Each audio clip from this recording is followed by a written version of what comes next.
Yes hello seventh class. हम लोग आज हमारी इतिहास की बुक को शुरू करने जा रहे हैं, जिसमें पहला चैप्टर है आपका 1000 वर्षों के दौरान हुए परिवर्तनों की पड़ताल। इतिहास की बुक है। तो आपको मानचित्र दिखा रखे हैं, इसमें 1 और 2 मानचित्र दे रखे हैं। तो इसमें आपको अरब भूगोलवेत्ता अल इद्रीसी जो थे,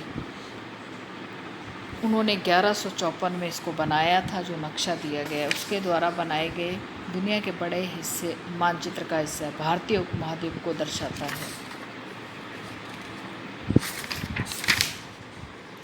ये आपको दिख रहा होगा, मानचित्र 2 है ये, ठीक है। और मानचित्र 2 एक फ्रांसीसी चित्रकार द्वारा 1720 में बनाया गया है।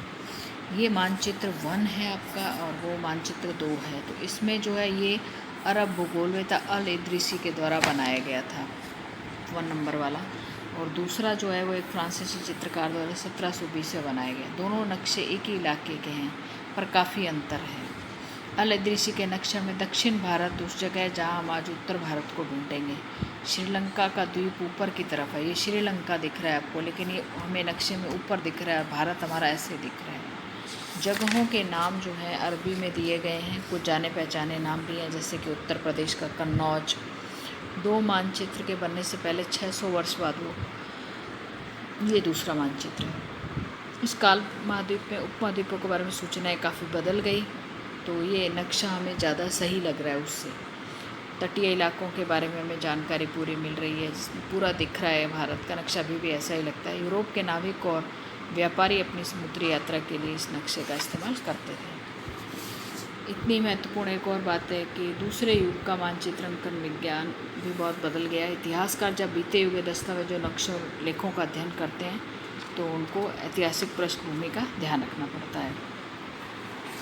अगर समय के साथ सूचनाओं के संदर्भ देते हैं तो भाषा अर्थों का साथ क्या होता होगा, तो भाषाएं भी बहुत बदलती हैं। जैसे उदाहरण के लिए मध्य युग की फ़ारसी आधुनिक फ़ारसी भाषा से बहुत अलग है। व्याकरण और शब्द भंडार में नहीं आई है, शब्दों के अर्थ में। हिंदुस्तान का जो शब्द अर्थ है, आज इसे हम भारत कहते हैं। 13वीं सदी में फ़ारसी के इतिहास का जो थे मिनहाज सिराज ने हिंदुस्तान शब्द का प्रयोग किया था, तो उसका मतलब था पंजाब, हरियाणा और गंगा यमुना के बीच का स्थित जो इलाके थे, उसको हिंदुस्तान कहा जाता था। उसने इस शब्द का राजनीतिक अर्थ में उन इलाकों के बारे में इस्तेमाल किया जो दिल्ली के सुल्तान के अधिकार क्षेत्र में आते थे। सल्तनत के प्रसार के साथ शब्द के अंतर्गत आने वाले क्षेत्र बदलते गए। हिंदुस्तान में दक्षिण भारत का समावेश कभी नहीं हुआ। इसके ऊपर 16वीं शताब्दी के आरंभ में बाबर ने हिंदुस्तान का जो प्रयोग किया वो भूगोल, पशु पक्षियों, यहाँ के निवासियों, संस्कृति आदि का वर्णन करने के लिए किया। 14वीं सदी के अमीर खुसरो का शब्द हिंद कुछ समान था, जहाँ भारत को एक भौगोलिक सांस्कृतिक शब्द के रूप में पहचाना गया। वहाँ हिंदुस्तान शब्द से राष्ट्रीय अर्थ जो आज हम जोड़ते हैं वैसे ही थे। किसी भी शब्द का प्रयोग करने में इतिहासकारों को बहुत सावधान रहना चाहिए, क्योंकि अतीत उन शब्दों के अलग ही अर्थ है। उदाहरण के लिए विदेशी जैसा सीधा साधा शब्द लो, हमारे लिए आज इसका अर्थ होता है ऐसा व्यक्ति जो भारतीय न हो। मध्य युग में मानो किसी गांव में आने वाला कोई अनजान व्यक्ति उस समाज या संस्कृति का अंग नहीं होता था, वो विदेशी कहलाता था।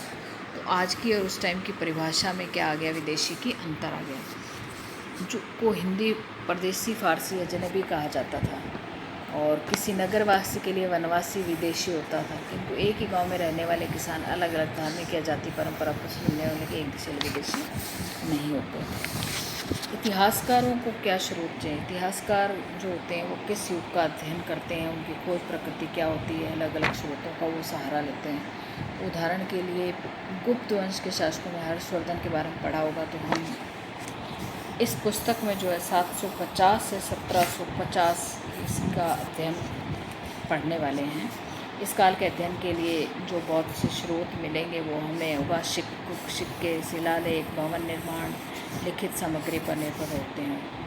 ठीक है, कुछ बातें पहले से काफ़ी भिन्न है। इस युग में प्रमाणिक लिखित सामग्री की संख्या बढ़ी हुई है काफ़ी। अब इस अध्ययन के दौरान कम से कागज़ सस्ता होने गया, तो धर्म ग्रंथ वृत्तांत लिखने शुरू हो गए, उपयोग करते रहे। पांडुलिपियाँ कहते हैं, इन पांडुलिपियों को अभिलेखागारों में रखा जाता है। उन दिनों छापे खाने नहीं होते थे, इसलिए जो लिपिक होते थे या नक्कलवीस होते थे वो हाथ से पांडुलिपियों की प्रतिकृति, आपको दिख रहा है ये हाथ से लिख रहे हैं, बनाते थे।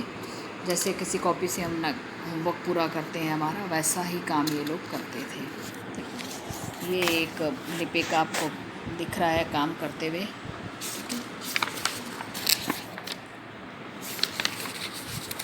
ये आपको दिखाया गया है फारसी जो है लिखी हुई है इसमें, और आगे का जो चैप्टर है हम हमारे नेक्स्ट वीडियो